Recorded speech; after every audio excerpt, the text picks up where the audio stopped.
श्री नवनाथ कथासार अध्याय 16वा. कानिपनाथ व गोरक्षनाथांची भेट. कानिपनाथांचे गोपीचंद राजाकडे आगमन. श्रीराज्याच्या राजधानीत मच्छिंद्रनाथाने कानिपनाथास मोठ्या आदर सत्काराने राहून घेतल्यानंतर त्याची उत्तम बर्दास्त ठेविली. असे करण्यात मच्छिंद्रनाथाचा हेतू असा होता की कानिपा येथून गेल्यानंतर गोरक्षनाथास भेटेल व तो माझ्याविषयी त्यास बातमी देईल.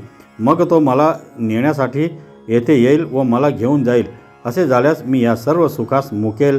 इतक्या पल्ल्यास गोष्ट येऊ नये व त्याचेही मन रमून त्याने निरंतर येथेच राहावे म्हणून सुंदर रूपवान देवांना देखील भुलविणाऱ्या अशा स्त्रिया विषयात गोवून टाकण्याकरिता त्याच्या शिबिरास पाठवू लागला.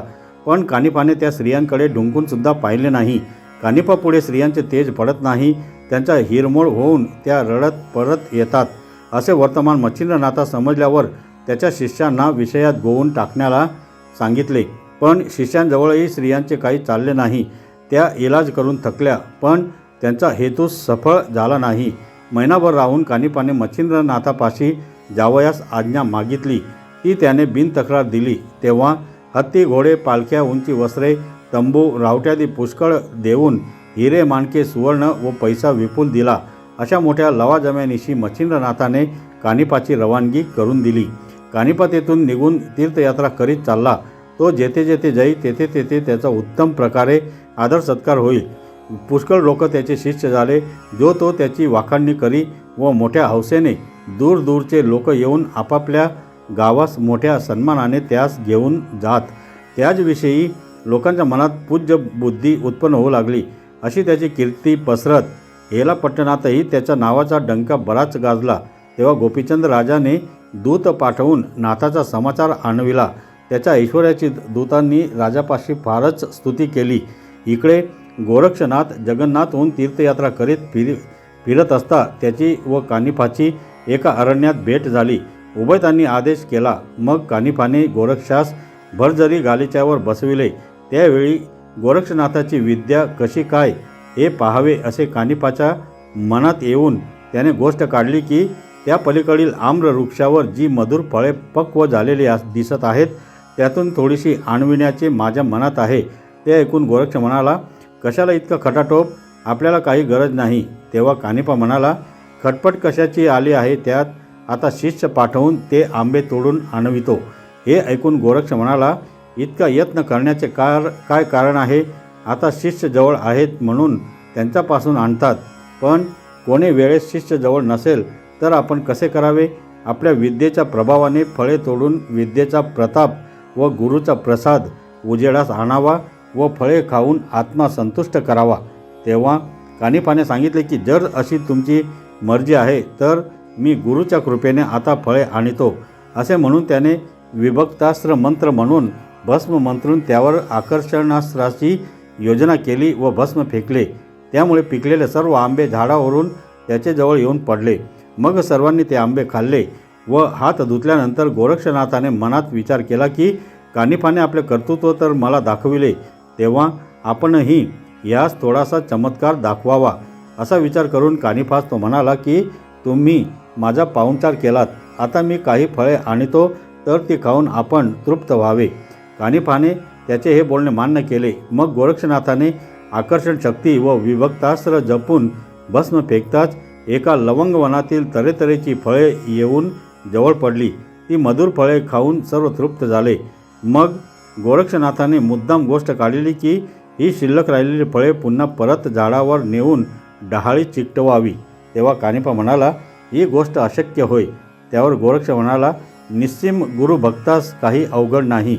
तो दुसरा ब्रह्मदेवही उत्पन्न करील. अशा प्रकारचे पुष्कळ दृष्टांत देऊन म्हणाला, मी माझ्या सद्गुरूच्या कृपेने पाहिजे ते करीन. हे ऐकून कानिपास राग आला. तो म्हणाला, मी तुला व तुझ्या गुरुला जाणतो. तो नरकात पिचत पडला आहे. स्वतःला योगी असे म्हणून तो श्रीराज्यात रतिविलासात निमग्न होऊन गेला आहे. ब्रह्मदेवाला शक्तिहीन समजून मोठमोठ्या चढाचढीच्या गोष्टी तू करीत आहेस. पण ही सर्व प्रौढी सोडून देऊन मार्गस्थ हो. अशा प्रकारचे उपमर्दाचे पुष्कळ भाषण ऐकून घेतल्यावर गोरक्षनाथ म्हणाला, तू भ्रमिष्ठासारखा भाषण करतोस.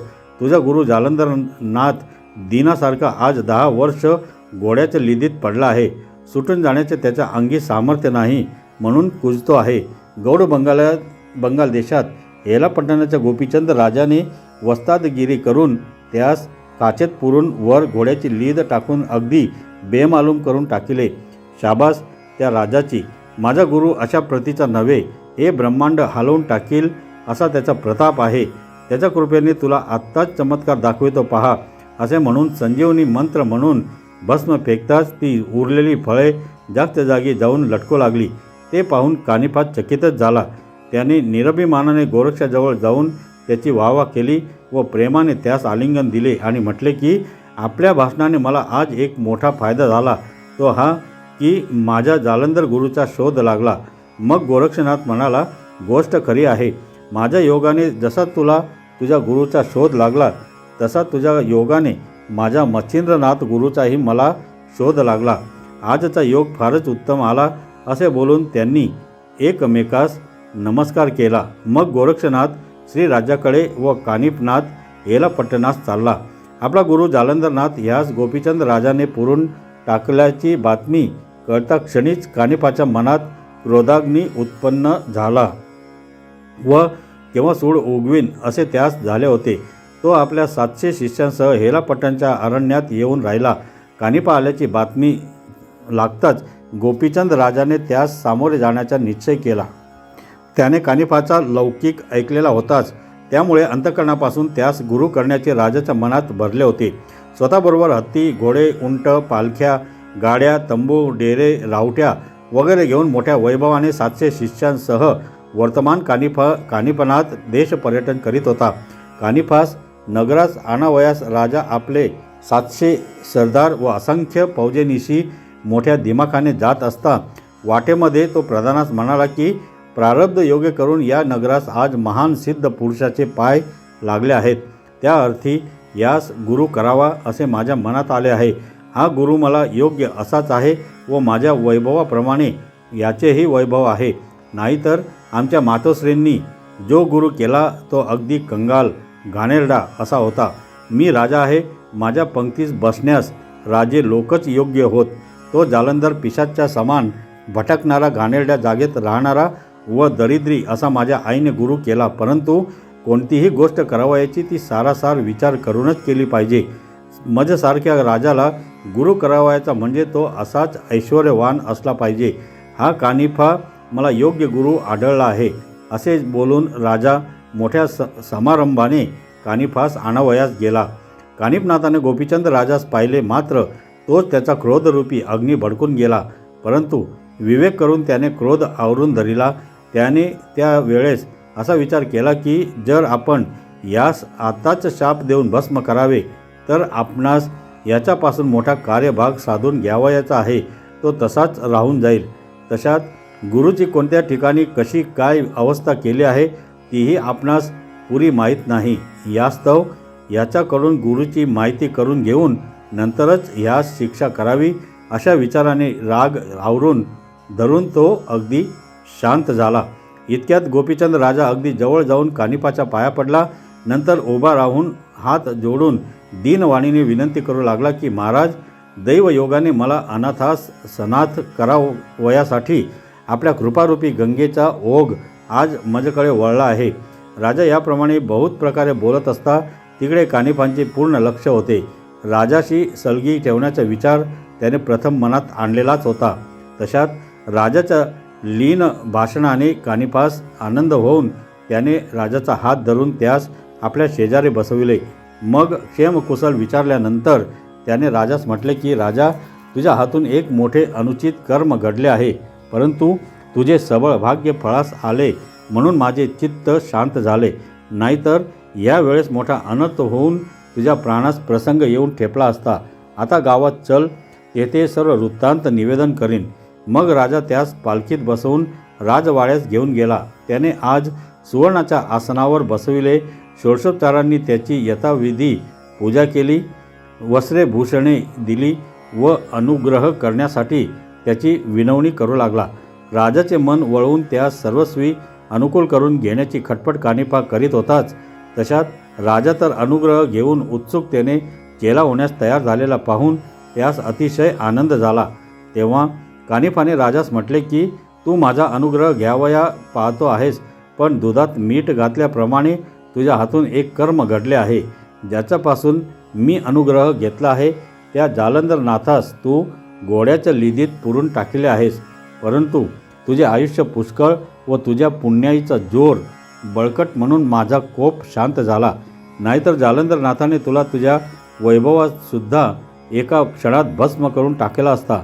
तेव्हा राजा भयभीत होऊन थरथरा कापू लागला व कानिफाच्या पायावर मस्तक ठेवून विनंती करू लागला की महाराज, माझ्याकडून घडलेल्या अन्यायाची आता मला क्षमा करावी आणि या शरण आलेल्या दासावर कृपा करावी. मग तो राजास घेऊन आपल्या शिबिराप्रत गेला. हा सर्व प्रकार दासींनी मैनावतीत जाऊन कळविला व राजाच्या इतर स्त्रियासही ती बातमी समजली. हा सर्व मजकूर आम्ही राज दरबारात ऐकला म्हणून मैनावतीच्या दासी म्हणाल्या व त्यांनी दुसरे असेही मैनावतीस कळविले की कानिफा या नावाचा जालंधर नाथाचा शिष्य आला असून त्याच्या समागमे गोपीचंद राजा त्याच्या शिबिरात गेला आहे. तेथे कसा काय प्रकार घडेल तो मागाहून कळवू.